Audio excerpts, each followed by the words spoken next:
அஸ்ஸலாமு அலைக்கும். இன்றைக்கி நம்ம ஜப்பார் பாயோட இந்த பெப்பர் மட்டன் லிவர் தான் வந்து இன்றைக்கி ரீக்ரியேட் பண்ண போகிறோம். இது எனக்கு எப்படி வந்துச்சுங்கிற இந்த வீடியோவில் சொல்கிறேன். ஸோ வாங்க நம்ம வீடியோக்குள்ளே போகலாம்.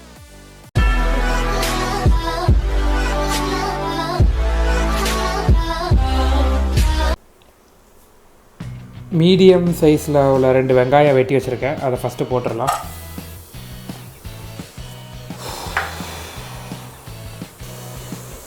ரெண்டு அப்படி இல்லைன்னா 3 ஸ்பூன் கிட்ட இஞ்சி பூண்டு பேஸ்ட்டு போட்டுக்கோங்க. இங்கே நான் வந்து 400 to 450 கிராம்ஸ் வந்து பண்ணுறேன். ஸோ அதுக்கேற்ற மாதிரி நீங்கள் போட்டுக்கோங்க.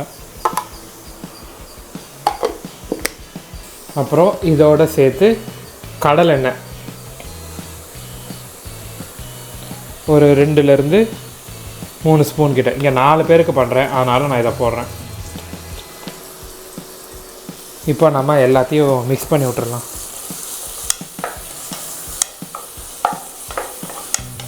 இங்கே வந்து நம்மளுக்கு வெங்காயம் வந்து ரொம்ப ப்ரௌனிஷாலாம் ஆகக்கூடாது. லைட்டாக வந்து வதங்கின ஸ்டேஜில் இருந்தால் போதும். என்ன பண்ணலாம், வெங்காயம் மட்டும் ஹை ஃப்ளேமில் வச்சு குக் பண்ணுங்கள். அப்புறம் மற்ற ப்ராசஸ் எல்லாமே லோ ஃப்ளேமில் வச்சு தான் குக் பண்ணணும். இப்போ நல்லா வதக்கியாச்சு. வதக்கணுன்னா நம்ம இப்போ என்ன பண்ணலான்னா ஒரு 2 மினிட்ஸ் வந்து ஹை ஃப்ளேமில் வச்சு நம்ம இதை குக் பண்ணுவோம். நல்லா வதங்கிடுச்சு. இந்த ஸ்டேஜில் வந்து எடுத்து வச்சுருக்கிற பட்டை கிராம்பு ஏலக்காவை கொஞ்சம் கொஞ்சம் போட்டு ஒரே ஒரு வாட்டி நல்லா மிக்ஸ் பண்ணி விட்ருங்க. அப்புறம் எடுத்து வச்சுருக்கிற 1/2 ஸ்பூன் மட்டும் மஞ்சத்தூள், அப்புறம் 1/2 ஸ்பூன் மட்டும் மிளகாத்தூள், அப்புறம் 1/2 ஸ்பூன் வந்து ஜீரகத்தூள் இதை போட்டு நல்லா நம்ம மிக்ஸ் பண்ணிடுவோம்.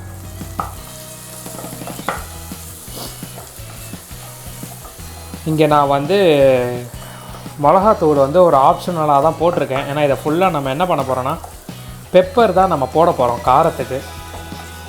இதை நல்லா நம்ம மிக்ஸ் பண்ணிவிட்டு மசாலா வேகிறதுக்கு மட்டும் ஒரு 1 மினிட் கொடுங்க. நம்ம எடுத்து வச்சுருக்கிற மட்டன் லிவர் இதோட போட்டு நம்ம மிக்ஸ் பண்ணிடுவோம்.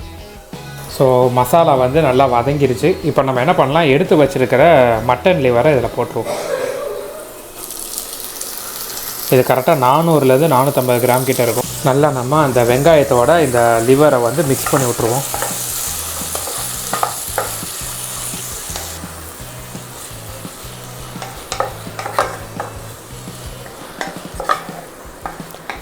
இந்த ஸ்டேஜில் நம்ம என்ன பண்ணலான்னா எடுத்து வச்சிருக்கிற புதினா மல்லியை வந்து போட்டுருவோம். இதோடு சேர்த்து 2 கீறின பச்சை மிளகாவும் போட்டுருங்க. போட்டுட்டு நல்லா மிக்ஸ் பண்ணி விட்ருங்க.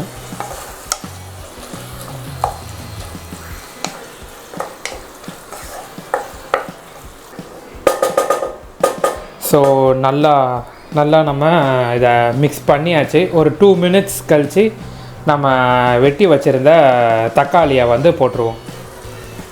இந்த ஸ்டேஜில் என்ன பண்ணலாம், 1 ஸ்பூன் மட்டும் கட்டி தயிர் போட்டுக்கோங்க. ஒன்று இல்லைன்னா 1.5 ஸ்பூனு போட்டுட்டு ஒரு வாட்டி நல்லா மிக்ஸ் பண்ணி விட்டுக்கோங்க. இங்கே நான் வந்து வேக வைக்கிறதுக்கு நான் தண்ணி ஊற்ற போகிறது கிடையாது. ஏன்னா நம்மளுக்கு லிவரில் இருந்தும் நல்லா தண்ணி வரும். இதுக்கப்புறம் நம்ம தக்காளி போட்டாலும் தக்காளியிலேருந்தும் நல்லா தண்ணி வரும்.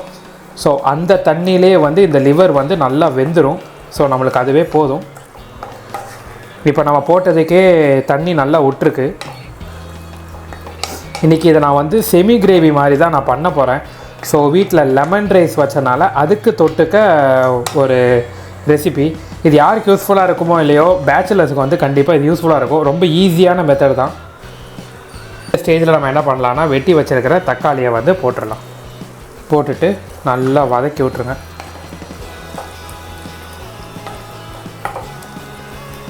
இந்த ஸ்டேஜில் நம்ம தேவையான அளவு உப்பு போட்டுருவோம். இங்கே நான் 1/2 கிலோ நான் லிவர் போட்டிருக்கிறனால 4 பேருக்கு பண்ணுறனால நான் 1 ஸ்பூன் கிட்ட உப்பு எடுத்திருக்கேன். இதை நல்லா போட்டுக்கோங்க. போட்டுட்டு ஒரே ஒரு வாட்டி மட்டும் நல்லா மிக்ஸ் பண்ணிடுங்க. இப்போ இதை என்ன பண்ணலாம், நம்ம ஒரு 5 மினிட்ஸ் வந்து க்ளோஸ் பண்ணி நம்ம இதை குக் பண்ணலாம். ஏன்னா இங்கே இதை பாருங்கள், நல்லா தண்ணியை நான் ஊற்றலை. லிவரில் விடுற தண்ணியை தக்காளியில் விடுற தண்ணியே போதும் இது வேகிறதுக்கு. இப்போ நம்ம க்ளோஸ் பண்ணி ஒரு 5 மினிட்ஸ் வந்து நம்ம விட்டுறலாம். இப்போ நம்ம மூடி வச்சு க்ளோஸ் பண்ணிவிட்டு ஒரு 5 மினிட்ஸ் கழித்து நம்ம பார்ப்போம். 5 மினிட்ஸ் கிட்ட ஆயிடுச்சு. இப்போ நம்ம என்ன பண்ணலான்னா, கரம் மசாலா இருக்குல்ல, கரம் மசாலா வந்து 1 ஸ்பூன் போட்டுக்கோங்க. ஏற்கனவே நான் வந்து 1 ஸ்பூன் கிட்ட உப்பு போட்டிருந்தேன், உப்பு பத்தலை. இப்போது நம்ம அரை ஸ்பூன் மட்டும் போட்டுக்கலாம்.